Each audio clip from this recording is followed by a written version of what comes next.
Dear viewers, welcome to all of you in new lecture. हमने generally vital sign के बारे में बात की थी। वो हमें पता चला कि वाइटल साइन क्या होते हैं, वाइटल साइन हम कैसे डिफाइन करते हैं, वाइटल साइन हम कब चेक करते हैं। ये सारे बातें हमने प्रीवियस लेक्चर में की थी, लेकिन आज हमने डिटेल के साथ जितने भी वाइटल साइन है एक एक हमने उठाना है और उसको एक्सप्लेन करना है, उस पर बात करना है हमने। तो चलिए स्टार्ट करते हैं टेम्परेचर से, जो कि बहुत ज़्यादा इम्पॉर्टेंट वाइटल साइन है। तो फर्स्ट ऑफ ऑल हम टेम्परेचर का डिफिनेशन करते हैं। Temperature is the degree of hotness and coldness of the body. Temperature जो है ना, ये हॉटनेस और कोल्डनेस का जो डिग्री है इसको टेम्परेचर कहते हैं। ज़्यादातर लोग ये सोचते हैं कि टेम्परेचर सिर्फ हॉटनेस को कहते हैं। नहीं, यह गलत है। हॉटनेस भी हो सकता है, कोल्डनेस भी हो सकता है, ये दोनों जो है ना टेम्परेचर में आ सकता है, क्योंकि टेम्परेचर सिर्फ हमने डिग्री की बात करनी है। और दूसरी बात यह है, temperature is the balance between heat produced by the body and heat lost from the body. इस तरह भी कह सकते हैं, heat produced in the body minus heat lost from the body is equal to body temperature. ये जो बाकी रहता है इसको बॉडी टेम्परेचर कहते हैं। जितना बॉडी ने प्रोड्यूस किया और उससे जितना लॉस्ट हो गया, ये माइनस कर ले आप, बाकी जो रहता है बॉडी में, ये बॉडी का टेम्परेचर हो गया। अब अगर हम नॉर्मल टेम्परेचर की बात करें तो 3 साइट्स है जहाँ से हम टेम्परेचर मालूम करते हैं। आमतौर पर ओरल भी चेक करते हैं माउथ से, और रेक्टली भी चेक करते हैं, और एक्सिला में भी चेक करते हैं। तो अगर हम द टेम्परेचर को ओरली फाइंड आउट करना है या चेक करना है तो हमने थर्मामीटर से चेक करना है, और वहाँ पर हमें रीडिंग मिलेगा नॉर्मल, वो 98.6 फ़ारेनहाइट होगा या 37 डिग्री सेंटीग्रेड होगा।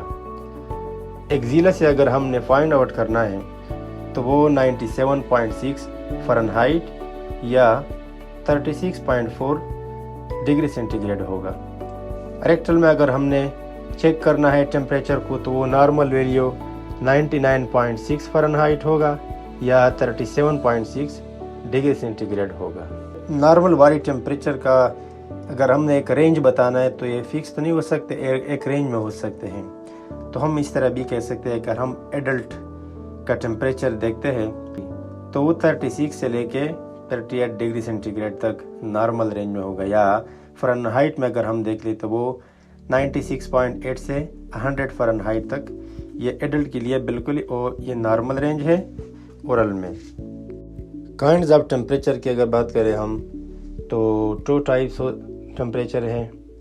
एक होता है कोर टेम्परेचर, एक होता है सरफेस टेम्परेचर। कोर टेम्परेचर वो टेम्परेचर है जो इंटरनल आर्गन के है, वो कोर टेम्परेचर हो गया। अगर हम एग्जांपल ले लें तो लीवर हो गया। लीवर जो ये इंटरनल आर्गन है, अदर जो आर्गन है हार्ट है, लंग्स है, ये कोर टेम्परेचर है इनसाइड। ये सेम होता है नॉर्मल कंडीशन में, जब एबनॉर्मलिटी ना हो, कोई इन्फेक्शन वगैरह बॉडी में ना हो, तो ये टेम्परेचर सेम रहता है, क्योंकि इंसान की बॉडी में एक प्रोसेस होता है जिसको होम्योस्टेसिस कहते हैं, वो इसको मेंटेन रखता है। दूसरा टेम्परेचर है सरफेस टेम्परेचर। सरफेस टेम्परेचर ये फ्लक्चुएशन करता है, राइज भी हो सकता है, फॉल भी हो सकता है। मतलब ये रिस्पांस देता है इन्वायरमेंट को, इन्वायरमेंट पे डिपेंडेंट है। अगर सर्दी है, इन्वायरमेंट मतलब ठंड है, तो फिर ये सरफेस टेम्परेचर कम होगा। अगर गर्मी है तो ये सरफेस टेम्परेचर ज़्यादा होगा। तो ये 2 टाइप्स हो गए टेम्परेचर के। अब यहाँ पर 3 टर्मिनोलॉजीज है टेम्परेचर से रिलेटेड। एक हो गया नॉर्मोथर्मिया, मतलब जो नॉर्मल टेम्परेचर होता है उसके लिए जो टर्म है वो नॉर्मोथर्मिया है। दूसरा है hyperthermia. Hyperthermia, hyper means above, यानी उस टेम्परेचर के लिए इस्तेमाल होता है जो कि वो नॉर्मल रेंज से अबव हो, उसके लिए हम ये टर्म हाइपरथर्मिया इस्तेमाल करते हैं। और एक है हाइपोथर्मिया। हाइपो मीन्स बिलो, यानी वो टेम्परेचर जो कि वो नॉर्मल रेंज ऑफ टेम्परेचर से कम हो, उसको हम हाइपोथर्मिया कहते हैं। Normothermia is also known as euthermia. Hyperthermia को हम पायरेक्सिया भी कह सकते हैं या फीवर भी कह सकते हैं। मतलब ये बहुत ज़्यादा टेम्परेचर जब इंक्रीज़ हो जाए 41 डिग्री सेंटीग्रेड तक जब टेम्परेचर पहुंच जाए बॉडी का, तो हम इसको हाइपरपायरेक्सिया भी कहते हैं। ठीक है, और वो पेशेंट जिसको फीवर हो उसको हम फेब्राइल पेशेंट कहते हैं, ये टर्म इस्तेमाल होते हैं उसके लिए। जिसको फीवर या पायरेक्सिया नहीं हो उसको हम एफेब्राइल का टर्म इस्तेमाल करते हैं कि इस पेशेंट को फीवर नहीं है या पायरेक्सिया नहीं है। तो चलिए ये फीवर या पायरेक्सिया की टाइप्स देखते हैं कि ये कितने टाइप्स के हैं। तो पायरेक्सिया में फर्स्ट वन जो ना वो लो पायरेक्सिया है, मतलब नाम से पता चलता है कि इतना मतलब ज़्यादा टेम्परेचर ना हो बॉडी में। तो ये वो पायरेक्सिया है इसमें बॉडी का टेम्परेचर 99 फ़ारेनहाइट से लेके 100 फ़ारेनहाइट के दरमियान हो। तो ये पायरेक्सिया जो है ना ये लो पायरेक्सिया है। सेकंड है मॉडरेट पायरेक्सिया। मॉडरेट पायरेक्सिया में बॉडी का टेम्परेचर 100 से 103 डिग्री फ़ारेनहाइट टेम्परेचर होता है, यानी इसके दरमियान 101 भी हो सकता है, 102 भी हो सकता है और 103 भी हो सकता है। ये मॉडरेट पायरेक्सिया हो गया, ये इसका टेम्परेचर रेंज है। थर्ड वन है हाई पायरेक्सिया। हाई पायरेक्सिया में बॉडी टेम्परेचर जो है ना वो 103 से लेके 105 डिग्री फ़ारेनहाइट के रेंज में होगा। 103, 104 या 105 डिग्री फ़ारेनहाइट टेम्परेचर होगा बॉडी का। तो इसको हम हाई पायरेक्सिया कहते हैं। फोर्थ वन है हाइपर पायरेक्सिया। हाइपर पायरेक्सिया में टेम्परेचर 105 से जब अबव हो जाए, 105 फ़ारेनहाइट से जब बॉडी का टेम्परेचर अबव हो जाए तो इसको हम हाइपर पायरेक्सिया भी कह सकते हैं। स्टेजेस और पेजेस ऑफ फीवर की बात अगर करें तो 3 पेजेस हैं फीवर के। First one is onset, second one is course, third one is abatement. तो ऑनसेट में मतलब ये जो स्टार्ट ऑफ फीवर होता है फर्स्ट फेज है, इसमें बॉडी जो है ना इसका पीरियड ऑफ राइजिंग होता है। इस फेज को हम कोल्ड और चिल्ड फेज भी कह सकते हैं, यानी ये फर्स्ट स्टेज ऑफ फीवर है onset. Second is course. Course is the stage in which the body temperature reached its peak level और peak point. This is also known as plateau phase. ये second phase है course, जिसमें body का temperature बिल्कुल peak point तक पहुंच जाती है, टेम्परेचर बहुत ज़्यादा हाई हो जाता है, तो इसको हम प्लेटो फेज भी कहते हैं। Third one is abatement. Abatement में जो बॉडी टेम्परेचर है वो नीचे आना शुरू हो जाता है, ये थर्ड स्टेज है, इसको फ्लश फेज भी कह सकते हैं हम। तो इसमें बॉडी का जो टेम्परेचर है वो नीचे आना शुरू हो जाता है। साइन एंड सिम्टम की बात अगर हम करें कि फीवर में कौन से साइन एंड सिम्टम होंगे, तो फीवर में स्वेटिंग भी हो सकता है, शिवरिंग एंड चिल्स भी हो सकती है, लिथार्जी भी हो सकती है, हेडेक भी हो सकता है, लो ब्लड प्रेशर भी हो सकता है, इंक्रीज हार्ट रेट और इंक्रीज रिस्पायरेटरी रेट। ये सारे जो है ना ये साइन एंड सिम्टम है फीवर में, मतलब ये चेंजेस जो है ना बॉडी में आएंगे और ये साइन एंड सिम्टम एक फेब्राइल पेशेंट में हमें मिलेंगे।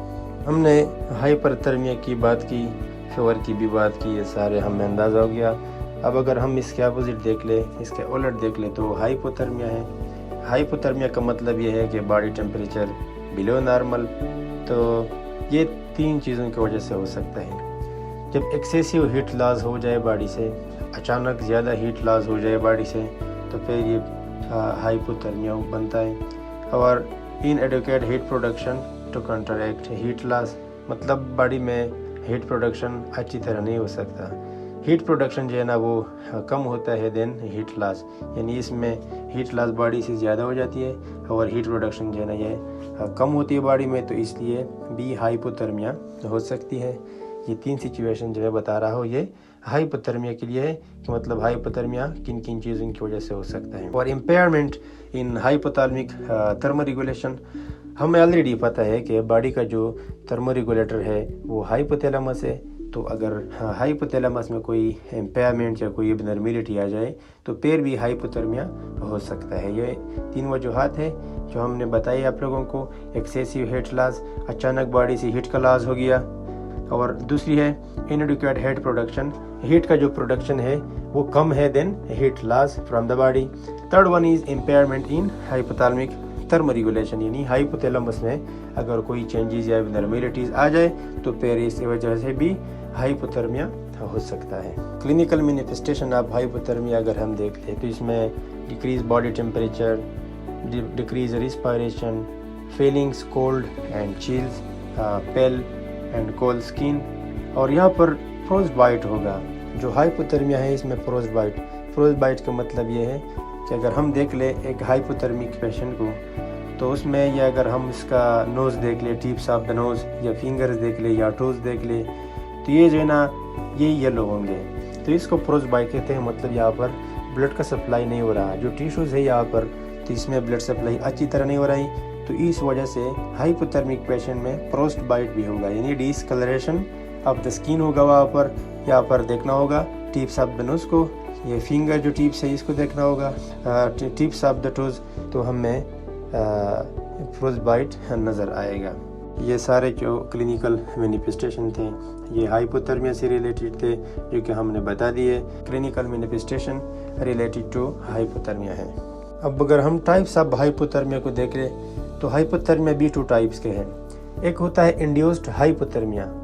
इंड्यूस्ड हाइपोथर्मिया वो है जो हम ड्यूरिंग सर्जरी ये बॉडी टेम्परेचर लो करना, ये इंड्यूस्ड हाइपोथर्मिया यानी हमने वॉलंटरीली बिल्कुल ये मतलब कंट्रोल में होता है। और दूसरा है एक्सीडेंटल हाइपोथर्मिया। एक्सीडेंटल हाइपोथर्मिया वो है जब अचानक कोई बंदा कोल्ड इन्वायरमेंट में एक्सपोज हो जाए, इस वजह से भी हाइपोथर्मिया हो सकता है, या ठंडा पानी में अगर वो अचानक मतलब छलांग हाइपोथर्मिया हो सकती है, या इनएडिक्वेट क्लॉथिंग शेल्टर या हीट प्रोडक्शन का जो सोर्सेज है ये अवेलेबल नहीं है तो फिर भी हाइपोथर्मिया बॉडी में हो सकती है। जब मेटाबॉलिक रेट डिक्रीज हो जाए बॉडी में, मतलब मेटाबॉलिज्म अगर ज़्यादा है तो हीट प्रोडक्शन होगा, अगर मेटाबॉलिक रेट कम है तो फिर हीट प्रोडक्शन नहीं होगा बॉडी में, फिर किस तरफ जाएगा हाइपोथर्मिया में। खासकर जो लोग सेडेटिव मेडिकेशन इस्तेमाल करते हैं वो फिर हाइपोथर्मिया में अक्सर होते हैं क्योंकि उसका मेटाबॉलिक रेट जो होता है ना वो डिक्रीज़ हो जाता है। मेटाबॉलिक रेट जब डिक्रीज़ हो जाता है तो हीट प्रोडक्शन ऑलरेडी डिक्रीज़ हो जाता है, तो फिर ये बंदा हाइपोथर्मिया में चला जाएगा। अच्छा, फैक्टर्स इफेक्टिंग बॉडी टेम्परेचर, वो फैक्टर्स जो बॉडी टेम्परेचर को इफेक्ट करता है या इंक्रीज करता है या डिक्रीज करता है, तो वो फैक्टर्स अगर हम देखें तो स्ट्रेस, हार्मोन्स, एज भी डिपेंड करता है, डायर्नल वेरिएशन यानी डे एंड नाइट, इन्वायरमेंट पर भी डिपेंड करता है और एक्सरसाइज पर भी डिपेंड करता है। तो ये वो फैक्टर है जिसकी वजह से temperature of the body effect हो सकता है। तो ये चीज़ है, ये फैक्टर मैंने बता दिए कि ये वो फैक्टर है जो बॉडी टेम्परेचर को इफेक्ट करता है। तो अब हम एक एक जो मैंने फैक्टर बता दिए इसकी रीज़न बता देते हैं आप लोगों को कि मतलब वजह क्या है क्यों टेम्परेचर को इफेक्ट करते हैं। तो सबसे पहले हम स्ट्रेस की बात करते हैं। तो स्ट्रेस में हार्मोन ऑफ इमरजेंसी यानी एपिनेफ्रिन एंड नॉरएपिनेफ्रिन का जो हार्मोन है ये इंक्रीज हो जाते हैं। जब ये इंक्रीज हो जाते हैं तो मेटाबॉलिक एक्टिविटी भी इंक्रीज हो जाती है। जब मेटाबॉलिक एक्टिविटी ज़्यादा हो जाती है तो हीट प्रोडक्शन ऑलरेडी इंक्रीज होगा, यानी स्ट्रेस में बॉडी टेम्परेचर इंक्रीज होगा। दूसरी बात हमने की, दूसरा फैक्टर जो है वो हार्मोन है। Women usually experience more hormone fluctuation than man. Progesterone secretion in women raise body temperature, यानी हार्मोन जो है ना फीमेल में खासकर ये फ्लक्चुएशन ऑफ टेम्परेचर इसकी वजह से भी हो सकता है क्योंकि यहाँ पर प्रोजेस्टेरोन का जो सिक्रीशन है वुमेन में वो किस चीज़ को, ये बॉडी टेम्परेचर जो है ना इसको राइज कर देता है। तो ये हार्मोन की वजह से, ये हार्मोन भी वो फैक्टर है जो कि बॉडी टेम्परेचर पर इफेक्ट डाल सकता है। तो खासकर हार्मोन की वजह से फीमेल में जो फ्लक्चुएशन है ये हो सकता है। हार्मोन फ्लक्चुएशन फीमेल में ज़्यादा होता है। अगर हम देखें तो प्रोजेस्टेरोन सिक्रीशन वुमेन में जब ज़्यादा हो जाए तो फिर वो क्या करता है, जब प्रोजेस्टेरोन सिक्रीशन स्टार्ट हो जाता है तो फिर बॉडी टेम्परेचर ऑलरेडी जो है ना वो राइज हो जाता है। मतलब हार्मोन की वजह से भी टेम्परेचर में चेंजेस आ सकते हैं। अगर थर्ड फैक्टर की बात करें हम तो थर्ड फैक्टर एज है। Children more labile than adult and elderly are extremely sensitive to environment change due to decreased thermoregulatory control। Age की बात अगर हम कर लें तो इन्फेंट्स या छोटे बच्चे अगर हम देख लें तो वहाँ पर वो टेम्परेचर के लिए बहुत ज़्यादा सेंसिटिव है। ठीक है, क्योंकि एक तो उसमें थर्मो रेगुलेशन का जो कंट्रोल है वो इतना डेवलप नहीं होता। दूसरी बात यह है कि छोटे एज में यानी इन्फेंट्स में मेटाबॉलिक रेट ज़्यादा होता है, तो वहाँ पर फ्लक्चुएशन हो सकता है, मतलब ये मेटाबॉलिज्म भी ज़्यादा होता है, मतलब ये हाई हो जाते हैं और ये सेंसिटिव हो जाते हैं, तो यहाँ पर भी जो बॉडी टेम्परेचर है वो ज़्यादा होते हैं छोटे बच्चों में खासकर। तो ये एज के हवाले से चुता है diurnal variation. Diurnal means day and night जो है ना 24 आवर का जो रूटीन है, यहाँ पर जो वेरिएशन आते हैं बॉडी टेम्परेचर में, तो इसका अगर हम बात कर ले तो body temperature normally change through out day, यानी ये 24 आवर में बॉडी टेम्परेचर नॉर्मली चेंज होते जाएंगे और ये टेम्परेचर जो है ना वेरिएशन करता है। नेक्स्ट फैक्टर है एक्सरसाइज। जो बंदा एक्सरसाइज करता है उसमें मेटाबॉलिज्म ज़्यादा होगा, जब मेटाबॉलिज्म ज़्यादा होगा तो हीट प्रोडक्शन ज़्यादा होगा, हीट प्रोडक्शन अगर ज़्यादा है तो उससे बॉडी टेम्परेचर ऑलरेडी राइज होगा। और इन्वायरमेंट की बात अगर हम करें तो इन्वायरमेंट भी इफेक्ट करता है, कोल्ड एंड हॉट इन्वायरमेंट पर भी डिपेंड करता है टेम्परेचर। जिस तरह ये फैक्टर थे जो कि मैंने बता दिया आप लोगों को, ये वो फैक्टर है जो कि बॉडी टेम्परेचर को ये इफेक्ट कर सकता है। तो आज जो हमने टेम्परेचर के बारे में बता दिया, यानी नॉर्मल टेम्परेचर कितना होता है, जब टेम्परेचर में अल्ट्रेशन आते हैं, चेंजेस आते हैं तो कौन कौन से सिचुएशन आते हैं। हाइपरथर्मिया के हमने भी बताए, हाइपोथर्मिया भी बता दिया, नॉर्मोथर्मिया भी बता दिया। तो नेक्स्ट जो लेक्चर होगा वो थर्मो रेगुलेशन के बारे में होगा और मेजरमेंट ऑफ टेम्परेचर के बारे में होगा कि हमने किस तरह ये मेजर करना है बॉडी टेम्परेचर, कौन से डिवाइस इस्तेमाल होते हैं। थर्मामीटर मतलब इस्तेमाल होते हैं इसके लिए, तो थर्मामीटर के टाइप्स कितने हैं, तो साइट्स ऑफ टेम्परेचर मेजरमेंट के लिए हम कौन कौन से इस्तेमाल करते हैं। तो नेक्स्ट हमारा लेक्चर इन चीज़ों के हवाले से होगा। चैनल को लाइक करना और सब्सक्राइब करना ना भूलिए।